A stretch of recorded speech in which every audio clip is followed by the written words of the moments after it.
Good morning, everybody. Welcome to this webinar on the BA Economics and Finance course at Mahindra University School of Management. My name is Ramakrishna Velamuri, and I'm the Dean of the School of Management. It is my pleasure to share with you the structure of the BA Economics and Finance course, and also share with you some highlights about Mahindra University and the School of Management. Please, send your questions in through the question box, and I'll be happy to answer them as we go along or toward the end of the session. Let me start off by saying that, give you a background of Mahindra University. As you know, the Mahindra Group is a very well reputed business house in India, revenues of over $20 billion across more than 20 industries, most important of them being automobiles, farm equipment, now venturing into defense, and of course, information technology and information technology enabled services through Tech Mahindra. And Tech Mahindra itself is a company with revenues of over 5 billion. And as you know, all the Indian IT companies are now very much engaged with providing digital solutions, digital transformation services, and analytics solutions to global clients. And so this organic link that Mahindra University has with the Mahindra Group and Tech Mahindra, we believe is an important source of advantage for us. I also want you, in case you are not familiar with it, to draw your attention to the track record of our engineering school. Our engineering school is 7 years old. And if you look at what Mahindra has done with the School of Engineering, you will get a sense of what is to come for the School of Management. I have spent 37 years outside India, and for me it was a very, very important decision and a difficult decision to take the deanship of the School of Management at Mahindra University.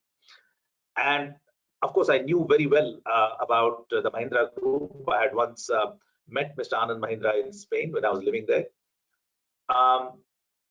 But the area where I did my, the greatest due diligence, the area that I researched the most was the School of Engineering, because I said, the School of Engineering will give me a signal of how serious the Mahindra Group is about higher education. And I was very, very encouraged by what I saw, and I'll share some of the details with you. So I saw that the engineering school has faculty members with PhDs from Harvard, Iowa, Florida, Illinois, and IITs. So you hardly have anybody in the School of Engineering faculty who is teaching only with a master's degree. Okay. And second, this is a very research-driven School of Engineering. The publications record of the faculty members is absolutely stellar. My neighbor, the person who sits next to me, in the next office to me, is Professor Vishnupal, who spent 35 years on the faculty of IIT Delhi, and he's one of the leading scholars in the area of photonics in India. For the School of Management curricula, especially for the computational business analytics, I have also been working very closely with Professor Arun Pujari, who is one of the leading computer scientists in India. So I just want to share with you this because I think this is very important. I'll give you some more details about the School of Engineering a little later. We have a gorgeous 100+ acre green campus in Hyderabad. As you know, Hyderabad is one of the 9 education hubs designated by the government of India. And these 9 education hubs are going to be promoted to make India a global education hub, to make India attract students from all over the world. And Hyderabad is also ranked as one of the best cities to live in India. You may already know that in addition to Bangalore and Gurgaon, Hyderabad is one of the major tech hubs in India. The second thing I wanted to highlight to you was our partnership with Cornell University's SC Johnson College of Business. That should read College of Business. It's not School of Business. My mistake, sorry. It is one of the 8 Ivy League universities in the US, and it's more than 150 years old. So we have been in discussions with the Cornell University faculty now for about 8 months. We have weekly phone calls. There are 5 faculty members, a team of 5 faculty members that has been assigned to this partnership, in addition to one senior executive from the executive education programs and one project manager. So a team of 7 people from Cornell is working with us very closely. We are on the verge of finalizing the curricula for the 3 degree programs. As you know, we are offering a BA in Economics and Finance, a BBA in Digital Technologies, and a BBA in Computational Business Analytics. On the 1st of July, we have our next meeting where we are finalizing the curricula, and then we'll start going into the detail, into the individual course outlines of the courses. There is faculty mentoring. So the faculty from Cornell will be mentoring our younger faculty. Once travel restrictions are lifted, Cornell faculty will be on our campus to teach our undergraduate students. Our undergraduate students will be allowed to take e-Cornell courses, a specific number of e-Cornell courses. And the e-Cornell courses are included in the tuition fee. And then we will have a 3-week summer internship, or sorry, a summer immersion in Cornell's Ithaca campus and Cornell Tech's New York campus, which is not mandatory, by the way, but anybody who wants to do this 3-week immersion will be allowed to do so, and this immersion will be charged extra. Once again, we are hoping that the plan for us is to do this immersion at the end of the first year, if travel restrictions are lifted. And you know, what I've shared with you is the scope of the relationship as of now. As you can see, this is not just us putting up the Cornell brand on our website. This is a very deep relationship, very deep collaboration. We launched this collaboration about a month ago, exactly a month ago, the 21st of May. And the Dean of the Cornell Johnson College of Business, Professor Andrew Caroli, represented Cornell for this launch, and the entire faculty team was there. Okay, and we expect this collaboration to become stronger and expand in scope over time. This is a photograph of the Ithaca campus.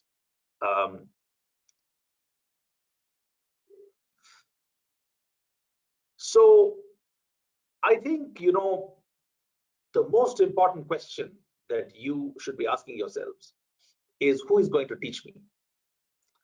And what are they going to teach, right? So the quality of the faculty and the quality of the curriculum is of paramount importance in your learning experience.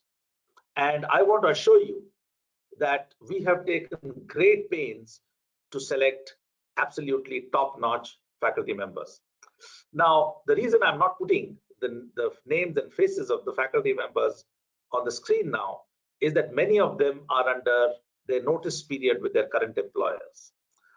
I can tell you the names of those who have joined already. So I was the first employee of the School of Management. I have a PhD in entrepreneurship from the University of Virginia. Professor Pradeep Racharla was the second faculty recruit. He has a PhD from Temple University in the US. And we have also onboarded, or we are going to onboard on the 7th of July, an economist who got his PhD from Utah State University. In addition to the 3 of us, we have already onboarded a marketing professor, Professor Amog Kumbargeri, who got his PhD from IIM Ahmedabad. We are waiting to onboard a professor who got her PhD in Management Information Systems from IIM Ahmedabad. We have onboarded a professor from IIM Bangalore who got his PhD in Decision Sciences. We've onboarded Professor Mayank Mathur who got his PhD from IIM Lucknow. He's a specialist in data science with about 25 years of experience in the industry.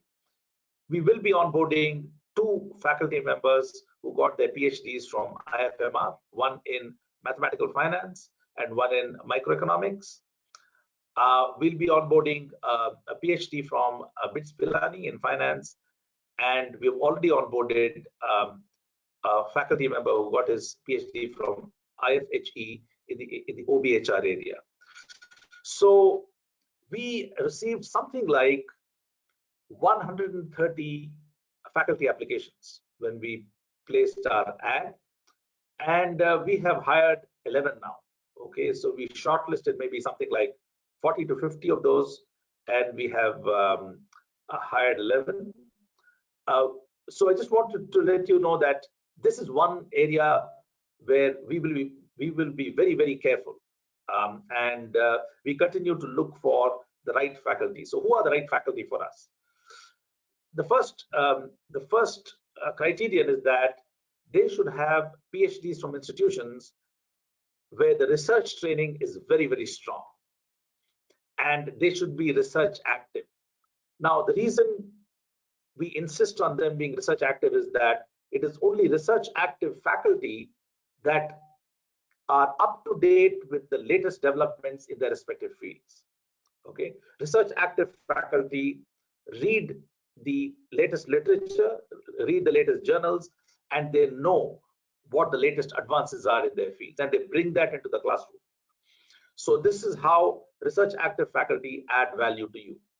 And the second criterion, of course, is it's not just enough for them to be research trained, but we want them to publish in the top international peer-reviewed journals. So over a period of time, just as our engineering faculty has done, we want to build a reputation as contributors to new knowledge, not just people who can teach knowledge that is being generated at other universities.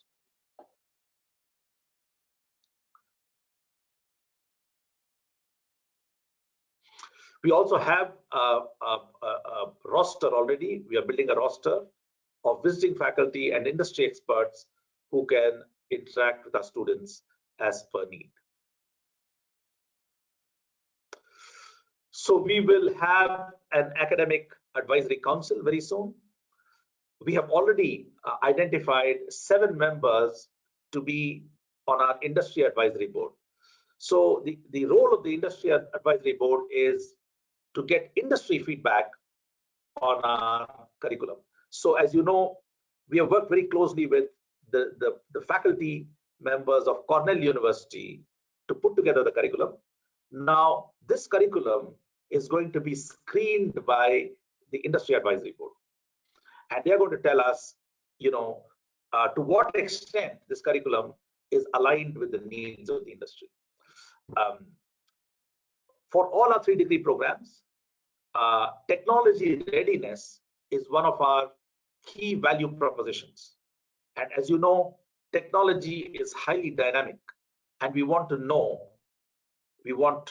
be assured that we are teaching the right technological tools to our students.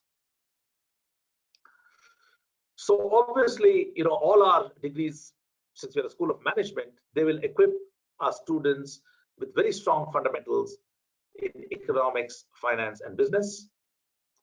And as I said earlier, students will graduate with a technology toolkit that will enhance their employability. This is across all 3 programs. So we have a common core. So for the first year, all 3 streams will be taking the same set of courses. So they will lay the foundations, and I'll go into some detail now into the common core. And then each program will have its own core, and then each program will have its specialization. We are planning an internship, industry internship of 6 to 8 weeks at the end of year 2, which we will help to arrange. And we've come up with this new concept where in the 6th semester, our students will take a course, and in that course, they will put together a portfolio of the skills that they've learned in the previous 5 semesters and are learning in the 6th semester. So basically, they will go to the market and be able to show and be able to demonstrate the projects that they worked on and the technologies that they used to execute those projects. So we have, of course, as a university with a school of engineering, we have a number of labs, physics lab, a mechanical engineering lab, and so on. But I'm very excited about the university's supercomputer lab, okay, which houses 2 centers of excellence. One is in the area of artificial intelligence, and the other is in the area of 3D immersive experience, which basically means augmented reality and virtual reality. The computer that we have on campus is an NVIDIA DGX1. You can look it up on Google. It's a very powerful computer, and we have 30 workstations. This computer was designed mainly for AI, machine learning, and deep learning. Okay, and all our students will have the opportunity of working on this computer. So now let me get into the program. And this program, first of all, let me say, is unique in the sense that it brings together 2 specializations, economics and finance. And there are very few universities in India that are offering this combination. As far as I know, there are only 3 other private universities that are offering it. You do have in many universities either a BA in economics or a BA in finance, or both separately, but it's very rare to find this combination of economics and finance. And both these areas are extraordinarily important, and graduates from this program will be in great demand in the coming foreseeable future. I don't need to tell you that since India implemented its major economic reforms in 1991, the economy has grown for about 30 years at a CAGR, cumulative annual growth rate of 6.5%. So we are a 3 trillion economy today, okay? One of the largest economies in the world. I remember, when I was, even when I started working, India's exports were just about $30 billion, $32 billion. And now we have crossed $500 billion. Our exports over the past 30 years have been growing at an even faster rate than our GDP, which means that India is getting more and more integrated into the global trade and investment system. The Sensex has gone up from, it touched 1,000 in 1990, and on Friday it was 52,344. And we have more than 7,000 companies listed on the Indian stock markets. And this is going to grow even more, okay? Our mutual funds, the assets under management with the mutual funds have been growing at about 11% over the last 5 years. And India, reflecting the size of its economy, has a massive financial services industry. We have a huge banking industry where the private banks, as opposed to the nationalized banks, I mean the private sector banks, have been growing at a much faster pace. We have a huge non-banking financial sector. We have a huge and growing insurance industry. Our stock and bond markets will continue to grow and thrive. More and more retail investors are investing in mutual funds. And in terms of payment systems, if you look at the number of transactions on platforms such as the UPI, India is actually #1 in the world, even ahead of China. In value, India may be number 2 or 3, but in terms of number of transactions, India is already #1. So India actually has a huge economy, a growing economy. It's going to be one of the fastest growing economies in the world. one of the fastest growing major economies in the world for the foreseeable future. It has one of the largest financial services industries, and it has achieved very high levels of digitization. Now, why do I say that the Indian economy will continue to grow? So fundamentally, for growth, you need two things, right? Those of you who study economics will know this. You need capital and labor, right?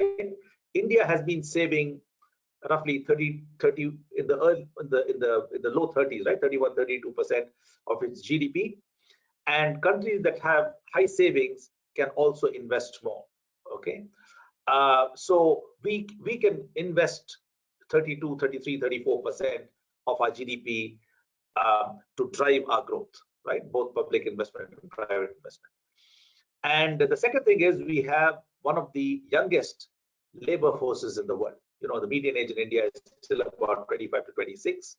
So these two factors will continue to drive economic growth into the future. Of course, there's been a disruption to this growth due to the pandemic, but we are beginning to see the recovery already as the confirmed cases have started to fall.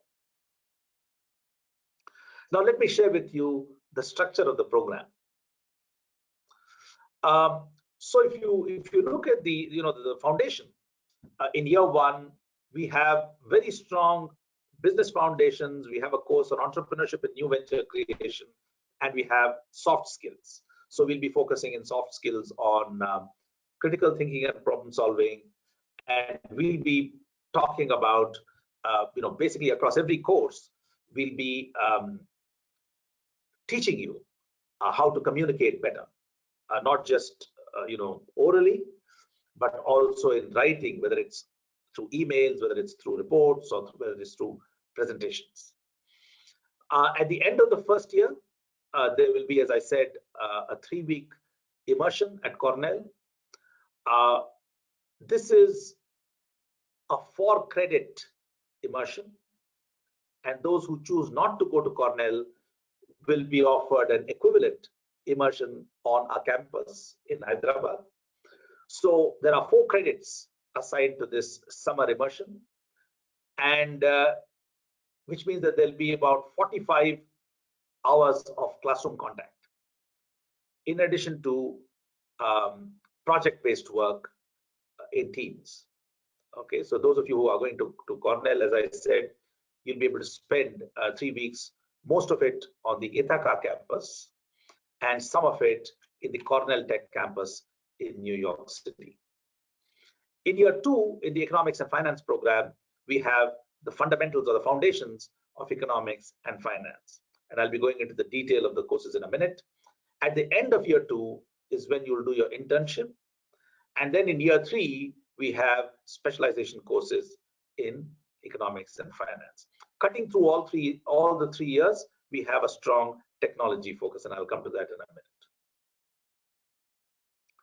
So you can see on the right panel, you can see 2 photographs. The upper photograph is the Ithaca campus with a view of the Hudson River. And the photograph at the bottom is in New York City. It's called Roosevelt Island. And that's where the Cornell Tech campus is located. Okay.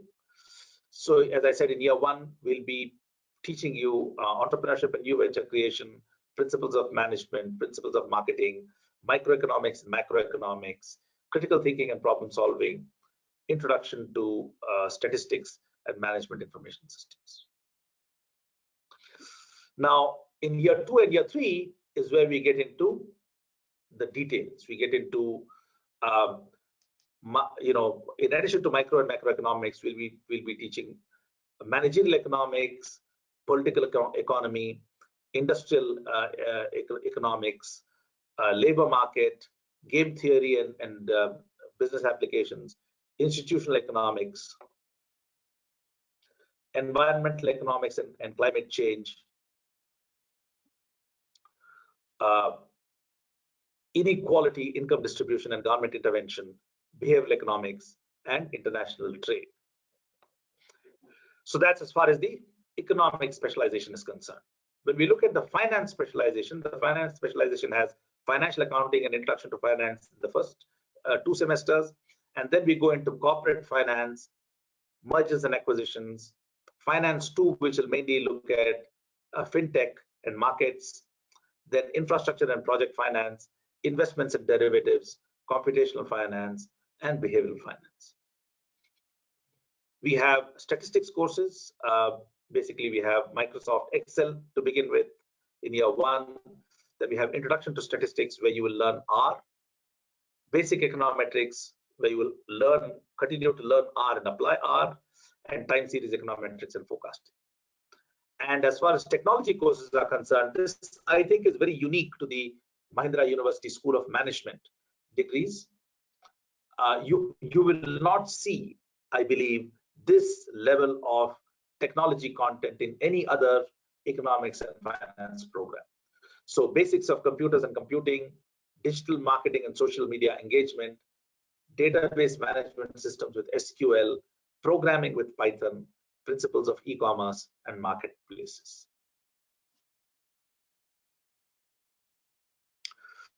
So what career paths are possible with a BA in economics and finance? So basically, the first thing that most people may want to do, or a significant percentage of the graduates may want to do, is go abroad for higher studies. And just to give you a flavor of what our engineering students have done, those who graduated this year in 2021, they have admissions from the University of California, Berkeley, Georgia Tech, Carnegie Mellon University, Columbia University, Stanford University, University of Illinois Urbana-Champaign, University of Texas at Austin, NUS, National University of Singapore, NTU, Nanyang Technological University, also in Singapore, École Polytechnique Paris, Isai Supero in Toulouse, and Imperial College, London. Suffice it to say that you would be hard-pressed to find universities in India other than the leading ones such as the IITs, the triple ITs, maybe Manipal, some of the well-known public and private universities. You'd be very hard-pressed to find other universities that are able to place their graduates in such top-notch institutions. And once the admissions committees of these universities have seen our students from Mahindra University, the path for future graduates of Mahindra University to get into these universities becomes that much easier, because people don't ask the question, what kind of university is this? We don't know anything about them, right? So today, for example, in most top universities in the world, IIT graduates, can find it very easy to get an entry to master's programs and PhD programs, because everybody knows about the IITs. I spent about 37 years abroad, out of which about 27 years was as a professor. And I have received many requests for feedback from admissions committees of the schools where I was teaching, asking about universities in India. They would say, Rama, we've received this application from this university in India. We haven't heard anything about it. What can you tell us about it, right? So once the breakthrough has happened, it doesn't matter that it's an engineering student who's gotten into a master's program in engineering, or an economics and finance student has gotten into a master's program in economics. Once that breakthrough has happened, then it just becomes easier for other graduates of that university to find a place in those universities. And of course, our graduates who want to remain in India have been able to get into, again, talking about the 2017-2021 batch, they've been able to get into really the top institutions in India, such as IIT Delhi, ISC Bangalore, Triple IIT Hyderabad, NICMAR, and so on. Those graduates who would like to work for a couple of years before pursuing higher studies, what kind of roles can they aspire to, right? And so let me just share a little bit my thoughts on that.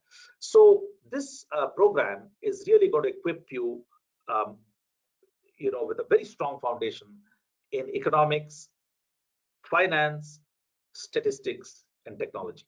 Okay, and with these, foundations, you can easily find um, jobs in roles such as business analysts, financial analysts, research analysts, and consultants. And the industries that are absorbing graduates from these, from programs such as the economics and finance program are banking, financial services and insurance, consultancy. All the top consulting firms are hiring graduates from economics and finance programs, academic institutions, of course, research institutes, e-commerce companies, IT and ITES companies, manufacturing companies, and startups. So basically, as I said, we would like you to graduate with a skills portfolio. You may develop a strong base in statistics that can be a core skill. You can develop, for example, a supplementary skill in, let's say, Python or computational finance. So with this skills portfolio, it's going to be much easier for you to find a job in the market.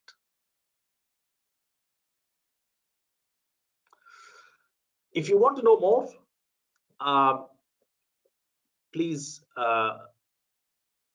join our social media handles. Join the Mahindra University page on Facebook. Join the Mahindra University page on Instagram. We have a dedicated Mahindra University School of Management page on LinkedIn. If you follow us on these social media handles, you will receive periodic information about our programs. For example, on the 10th of July, I'm conducting an interview with one of the leading professionals in the world in the area of creative problem solving. He's based in New York. He's actually my student. His name is Thomas Weddell, and he consults with some of the largest companies in the world and works with their executives on creative problem solving. So I'll be conducting that webinar on the 10th of July in the evening, and please be on the lookout on our social media handles for the announcement, which will come out in the next couple of days.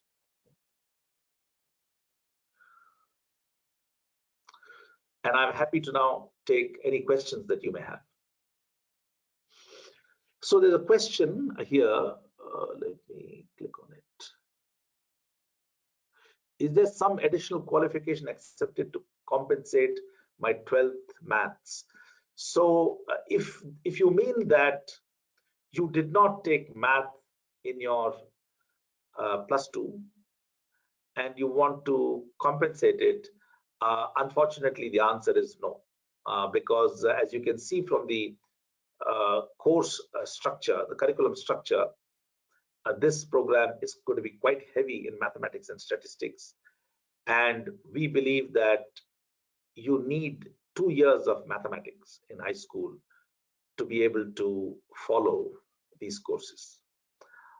If you do not have math in your +2, I suggest that you consider doing the BBA in digital technologies, which is also a degree that we are offering. And last week on the 13th of June, my colleague Professor Pradeep Racharla gave a webinar with very detailed information on the BBA in digital technologies. The clips from that webinar are available on YouTube, and they should be available on LinkedIn anytime soon. So I encourage you to take a look at that.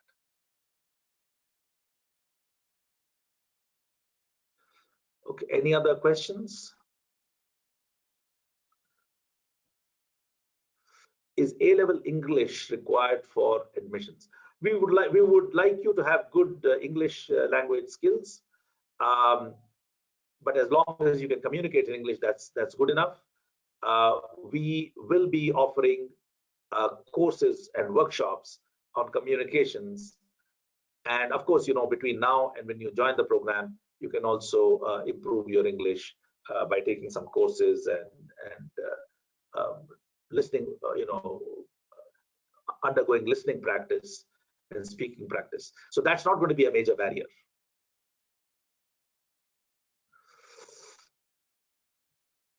Can you give a breakup between economics and finance and how many modules of each of the 3 years? So there's going to be roughly 11 courses in economics and 9 courses in finance. Now, we are still, I would say we are 95% done with the curriculum. Between now and the 1st of July, this curriculum could undergo 1 or 2 other minor changes. But roughly, I would say you'll have at least 10 courses in economics and 10 courses in finance. You don't need to worry about your economics and finance qualifications when you finish the BA in economics and finance. I can assure you that.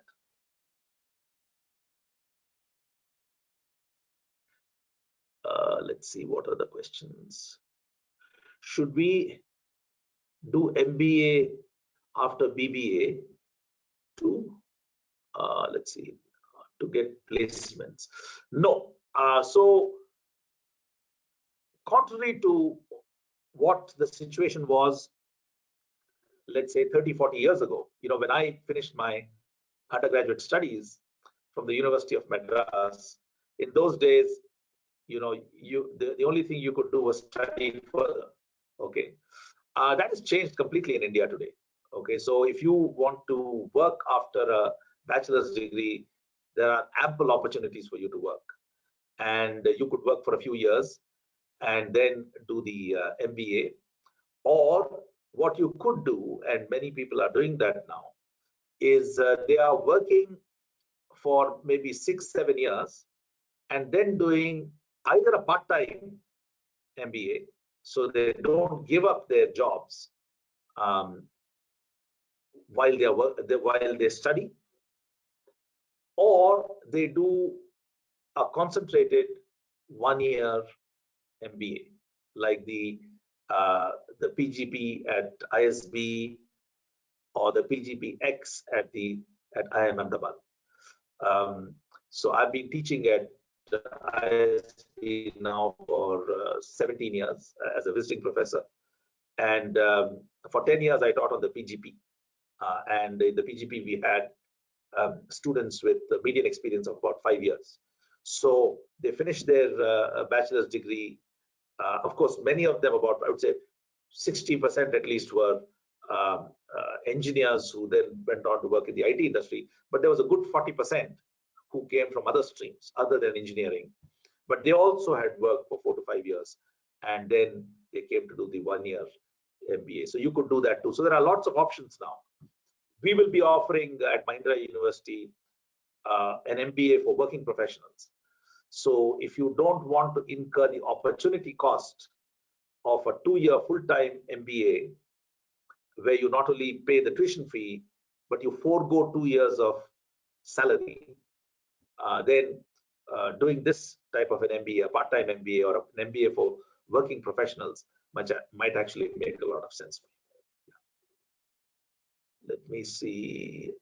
I'm having a little difficulty in visualizing the questions. Can you, okay. Is there a possibility to join MA Finance and Economics? I don't have maths, but I'm willing to undertake additional training for it.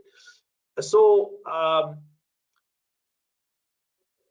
I would advise you, if at all possible, not to do an MA Finance is okay. I think an MA Economics would be difficult.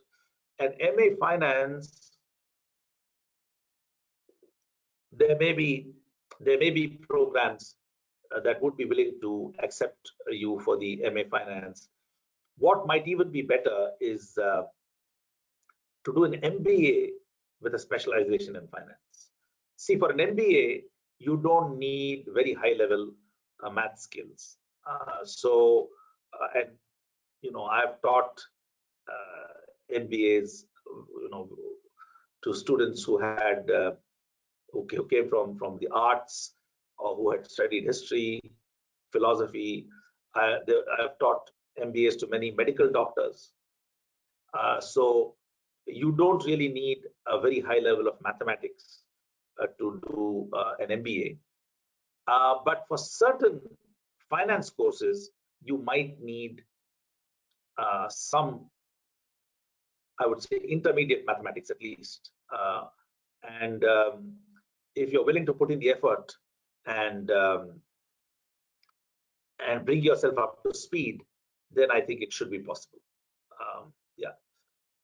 So I would suggest that rather than doing an MA in finance, that you think about doing an MBA with a specialization in finance. That might be more doable, because an MA in finance is likely to have courses in quantitative finance which you will struggle with if you haven't had exposure to mathematics earlier. Yeah. Any more questions? I'm not seeing any more questions. So while we wait for more questions, let me just summarize. You have here a very reputed corporate house, the Mahindra Group, which has set up a great university. The shape of things to come at this university can be seen from the milestones that have been achieved at the School of Engineering. And we are working, with the same rigor, with the same conscientiousness to set up a high quality school of management. And the focus obviously is on an exceptional curriculum taught by exceptional faculty. We have partnered, just as the School of Engineering partnered with one of the leading engineering schools in the world, École Centrale of Paris. We have partnered with the SC Johnson College of Business. And I would like to insist that this is not just a superficial kind of relationship that allows us to use their logo. This is a very deep collaboration at multiple levels. And there's very close faculty interaction. There's already been close faculty interaction for about, I would say, 8 to 9 months. And there will continue to be this very close interaction as we move forward, and the scope of the collaboration is going to broaden. We are located in a city that is a tech hub, an education hub, and one of the most pleasant cities in India to live in. Great place for young people. Our university campus is gorgeous. I'm actually living on the university campus, so I can tell you firsthand. If you get an opportunity, if any of you is local, please do take the effort to come and visit us. Let us know, let our admissions team know, so that somebody is here to guide you when you come. We have tennis courts. I played tennis yesterday. We have a clay court and a hard court. We have a volleyball, outdoor volleyball court. We have a basketball court. We have 3 indoor badminton courts. We have pool tables. We have table tennis tables. We have a full-fledged football pitch on which you can also play cricket, because there's a strip for laying down a mat. So we have amazing sports facilities. Before the pandemic hit us, the engineering students were very active with music clubs, theater clubs, and so on. We have a center of entrepreneurship on campus, and we have an incubation center where we are taking incubatees. The team from the Center of Entrepreneurship is currently preparing the application to be designated an Atal Innovation Center, which will give us more resources to back our student entrepreneurs. As I said, we have a supercomputer lab, which I think very few universities in India do. So we have the facilities, we have the infrastructure, we have exceptional faculty, we have great a great collaboration with Cornell, and you're most welcome. We'll make you work hard, that's for sure. And you're most welcome to do further research on the program and send us any questions that you may have. Okay, we'd be very happy to answer them.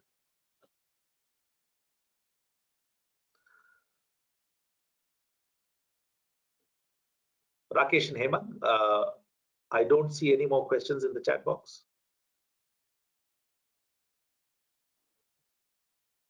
So there are some, I'm just forwarding to you.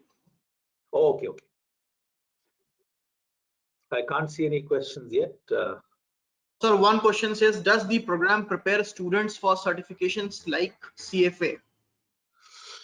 Yes, so we will be providing you with of course, the training, the solid foundation, and we will encourage you to write the CFA qualifying exams so that you can get the certification. Yes. So we will be, the answer to your question is yes, we will be preparing you for those certifications. Any more questions? Perhaps you could read them out to me. So they want to know any other integrated courses, like I believe courses for SLM. Like a 5-year course, you mean? Integrated courses? Yes, sir. As of now, we are not offering it. And the reason for that is that, at the end of your bachelor's degree, we believe that you have a very wide choice. And there's no reason for you to tie yourself down to one university for 5 years, right? So after 3 years, you might want to go and work. You might want to go and study at another institution in India or abroad. When I finished my undergraduate studies, I wanted to see the world. So I took the master's as an opportunity to actually go and live in another country and travel, which was a great experience for me, right?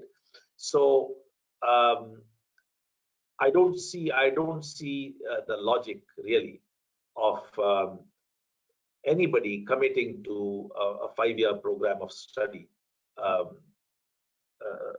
from the get-go.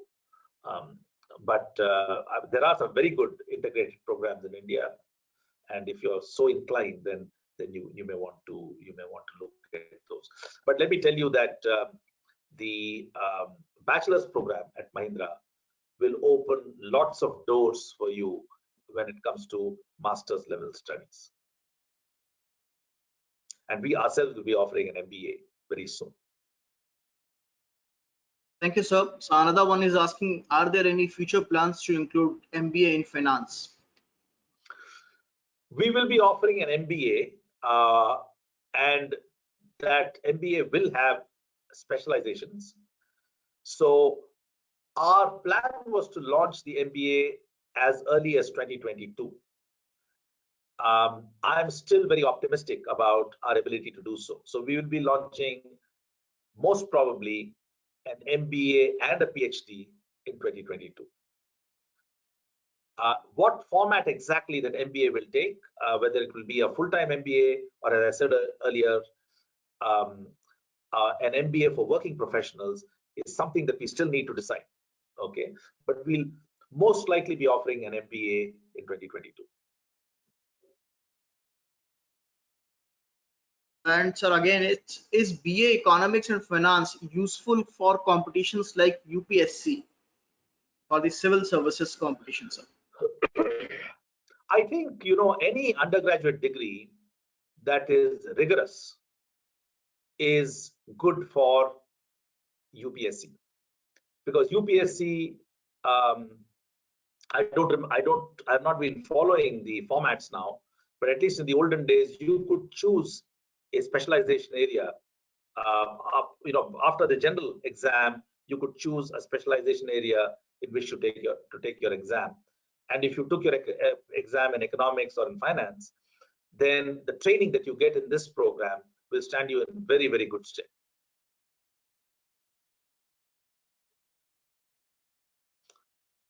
Your knowledge in economics and finance will be very advanced indeed. Thank you, sir. The another one is, what will be the most profitable course or program for students of commerce pursuing for marketing, business, or industrial area? Probably he wants to know the course he is looking for on the backgrounds of commerce. Okay, so if you have commerce without mathematics, then I think you should go for the BBA in digital technologies. That will prepare you for a career in the digital economy. Okay, if you have mathematics in your +2, so you've done commerce with mathematics, then you could take any of the 3 degrees: the BA in economics and finance, the BBA in computational business analytics, or the BBA in digital technologies. Which course a person who is preparing for CA should go ahead with, BBA or BA in economics or BCom? I would suggest that if you are preparing for a CA, then you should do a BCom course, which we are not offering. Because for a CA, you need multiple courses in accounting, and both the foundations of accounting and advanced courses in accounting, which we are not offering. So, by the way, as you know, students who studied economics and finance in the past have cleared the CA exam. Okay, but if you are determined, if you are clear that you want to do a CA, then perhaps a BCom degree is more appropriate for you, not a BA in economics and finance, simply because we don't have enough accounting courses. That's not our focus. We have one course in financial accounting and one course in financial accounting, and then all the other courses are finance courses. Thank you, sir. The other one is, since we have a common course column for the first year, is there a possibility of changing courses in second year? Yes, you can do that. So if you have mathematics, then you can change freely. If you don't have mathematics, then you can't change. You basically you can only be in the BBA in digital technologies. But if you have mathematics in your +2, then you can move freely across the 3 courses. And well, of course, yes, the placement as one of the major concern for students, sir.